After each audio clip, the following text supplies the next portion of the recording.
Hello and welcome to another video. Well, I haven't been posting because I've had a lot of things to do over the new year, and so I couldn't keep up to my once a week. But it's okay, I have another video this time, and I'm doing something a bit different this time. I'm going to be reacting to a video because, I do come across interesting videos from time to time, and I have my comments and things I want to say. So yeah, I just hope that, I hope that this form of content is interesting lah. So let's just get right to it. The video that I have today is a short clip from Joe Rogan's podcast with Jordan Peterson, and they're talking about the importance of difficulty in people's lives. So let me just play the video. We need more people who are actualized human beings, more people who understand themselves, more people who have gone through adversity, both in real life and personal, in terms of their understanding of their own growth, of their own potential, and their own understanding of how they've managed their life, their mind, their actions. The more we have people that have personal sovereignty, the better we'll be able to have these conversations. Yeah, so first I'll acknowledge that I completely agree with him. Everybody knows this, right? And to point that out is that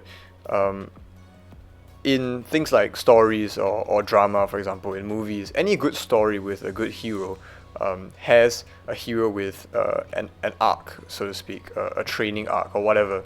Essentially, they start off at a certain level, and because of some complication that happens, they go through some form of suffering, some form of trial, difficulty, right?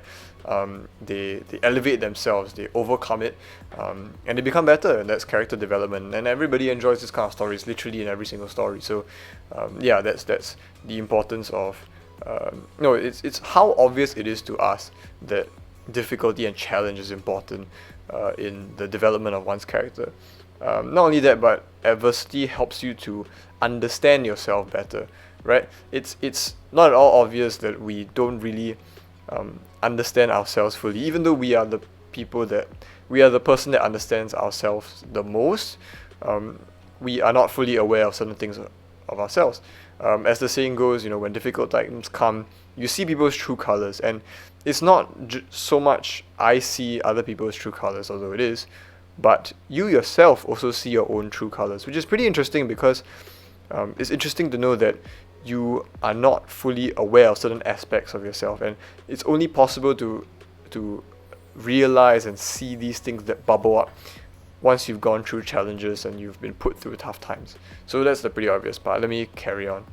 That'd be the hope. One of the things I've been suggesting to people is that they pick something difficult to do. I read this funny little paragraph by Kierkegaard. It was written about 1840, and he was thinking about his role as a student and writer. And he was a student and writer forever. He never really had a career apart from that. And he said that he wasn't one of these people who was capable of inventing something wonderful to make life easier for everyone, like so many people were doing, during the Industrial Revolution. He said, well, maybe I'm one of these people whose benefit to society will be that I will make things more difficult for everyone, because there will come a time when they don't want ease, they want difficulty instead. And I think, well, that is what people want. That is what they want. You think, well, I want an easy, happy life. It's like, no, actually, that isn't what you want. I think what people want is things that are difficult that they can overcome.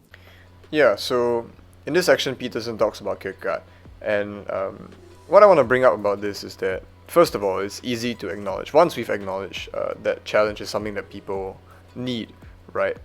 The next thing to think about is that what actually plays out in your life? So I challenge you to examine your own life right now. Think about what you would do if you had an ideal day. Essentially a day where you could do whatever you wanted, right? A free day. Look into your heart of hearts and ask yourself, what's the first thing you would think of? Or what do you want to do, right? And I'm willing to bet that the thing that will come to your mind is, I want to have a relaxing day where I do absolutely nothing but watch Netflix or go to YouTube, essentially just do some mind-numbing stuff lah, right? And that's a good day or a relaxing day for you, right? Or let me take it one step further. What do you imagine your retirement being, right? Do you imagine it being sitting along the beach, drinking a cocktail, just staring into the sunset, right? Because that's fine for a day, but it can't be your entire retirement plan, right? Your retirement plan can't be, once I finish working, I'm just going to relax all day and do absolutely nothing but play games and, watch Netflix or something like that. And so, just reflect, is what you look forward to when you think about the long term. Is it an easygoing, happy life? That's not to say that you shouldn't aim for happiness. That's another video altogether. But easygoing, essentially, that's the main point. And another thing I want to bring out, which I might elaborate on further later, is the idea of peace. And I think we need to rethink our concept of peace. Because right now, if you think about peace, obviously you think about, especially long-term peace, you think about what you want for the future. In the future, I want to be peaceful, right? And that's a good thing. But maybe our conceptualization of peace is wrong, because if you think about peace as having absolutely no challenge or problem in your life, then maybe that's not such a good thing, because challenge is always important. It helps us to keep improving, right? Maybe what we should be looking forward to in terms of peace, at least, isn't so much the lack of challenge, but the existence of appropriate challenge. Like what Joe Rogan said just now, people need to have a challenge that they can overcome, a difficult thing that they do that they have a chance of overcoming, but also a chance of failing. And I think being in the right position, the right state where you are both being challenged but also not being anxious out of your mind, that particular spot right there is peace. Not the lack, but the appropriate amount. Yeah, so let's just keep on watching to the final part of the video, and I'll give my closing comments.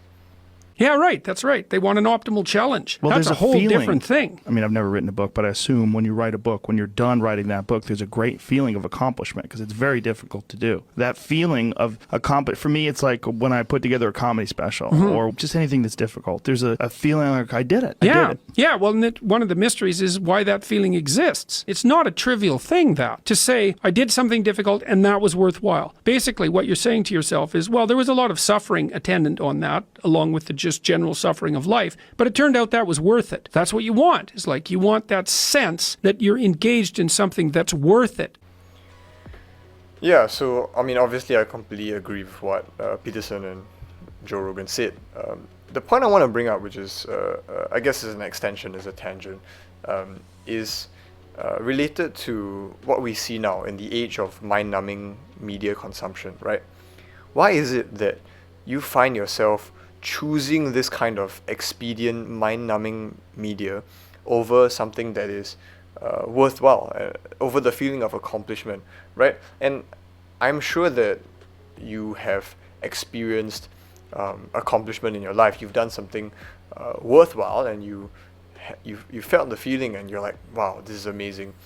But something, and this is plays out in my own life as well, something that I can't understand is, why is it that I always revert back to the suboptimal and obviously less, for lack of a better word, worthwhile version of pleasure? Why do I revert to some mind-numbing 15-second video instead of pursuing worthwhile feelings of accomplishment, right? Like doing a big project, doing something difficult, and actually finishing it. That sense of accomplishment. And we know that we should be doing something better. Like, just think about it, right? Once you finish the whole day of doing absolutely nothing, like Netflix, for example, you feel terrible, like you feel miserable, and like you beat yourself up over it, saying you're degenerating because you did absolutely nothing worthwhile that day, right? And yet, time and again, it seems like this cheaper version of pleasure, and is so gripping. It grips us, and we always turn back to it, even though we know in our heads that there is something much more worthwhile and meaningful for us to do. So yeah, the question is, and I don't have an answer for you, by the way, the question is, why does our brain prefer these things over the other, even though we know knowledge-wise that the other one is better? Okay, so that's essentially the video that I have.